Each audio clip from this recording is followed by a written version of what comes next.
Tu es étudiant, tu es élève, tu es apprenant, tu te fais former dans un domaine, peu importe le domaine, que tu sois dans l'enseignement général ou technique et autres. Tu dois appliquer à la lettre ces 3 conseils dans cette première partie que je vais partager. Le premier conseil que je vais te donner, c'est pendant que tu te fais former là, commence à définir 2 ou 3 débouchés dans lesquels tu veux développer ton expertise ou tu veux être professionnel. Tu te dis, après mon diplôme là, je veux travailler dans ceci ou dans cela ou dans... Tu ne dois pas être dispersé.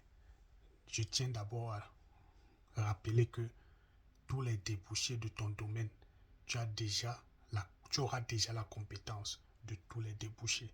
Mais maintenant, tu dois définir ce que toi tu veux faire demain.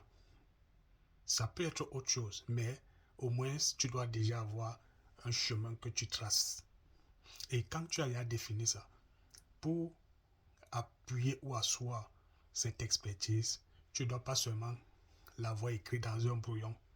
Tu dois commencer à développer les réflexes de ce domaine. Donc, te documenter régulièrement dans ces domaines. Marcher avec les grands frères qui travaillent, qui sont même déjà plus aguerris que toi dans ce domaine. Soit marcher avec eux, soit les racoler, mais de façon professionnelle.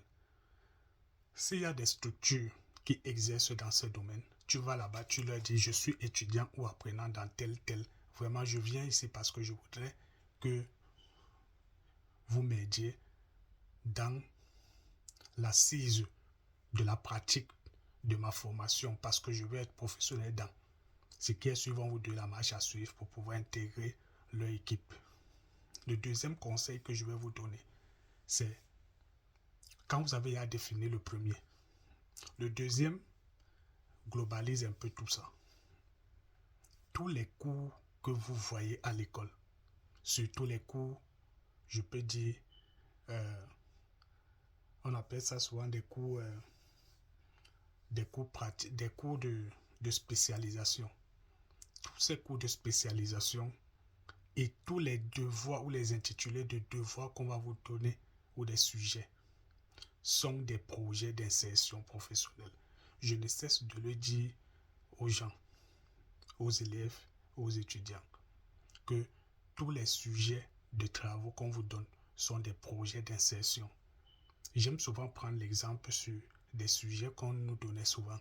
Et je rappelle souvent aux gens que on nous avait donné des sujets et il y a 2 ou 3 sujets qui m'avaient marqué. Surtout dans le cours de sociologie urbaine et rurale. On nous avait donné, il y a un là que moi j'avais fait avec mes camarades, je crois bien, où on nous a demandé d'aller mener une étude sur l'approvisionnement l'approvisionnement alimentaire des éleveurs du porc dans telle zone. Il y a un autre groupe à qui on avait donné un devoir qui portait sur les commerces. C'était quoi? Là-bas, c'était en sociologie économique, quelque chose comme ça, qui portait sur l'économie de la nuit. Principalement les commerces qui se déploient à certaines heures dans telle zone. Tous ces sujets-là doivent vous donner des informations sur les opportunités qui s'offrent à vous par rapport à soit votre domaine, soit même qui ne rentrent pas dans votre domaine, mais ça vous donne une idée de certaines choses. Le troisième conseil, c'est celui de collaborer avec vos camarades. Ici, je parle beaucoup plus de ceux qui sont dans les disciplines où ils vont présenter des travaux, soit des travaux de fin de formation, BTS, licence professionnelle, maîtrise.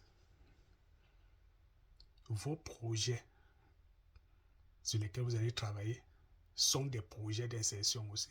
C'est des projets d'expertise. C'est des projets d'entreprise. Qu'à la fin, vous pouvez bien arranger pour que ça soit un projet de business. La collaboration à laquelle je fais allusion ici, je parle ici de vos camarades. Votre camarade peut avoir un sujet qui vient résoudre un problème dans le vôtre, et vice-versa. Et même si ce n'est pas le cas, vous ne pouvez pas sortir d'une formation où, entre camarades, vous ne pouvez pas vous asseoir et vous dire, gars, on ne trouve pas le travail. Qu'est-ce qu'on peut faire ensemble? Qu'est-ce qu'on a comme atout en tant que professionnel ou diplômé de ceci? Collaborer entre vous. Ça, c'est la première partie de ces conseils que je voulais partager ou des astuces que je voulais partager avec vous pour diminuer ne serait-ce que 80% du stress à la fin de votre formation.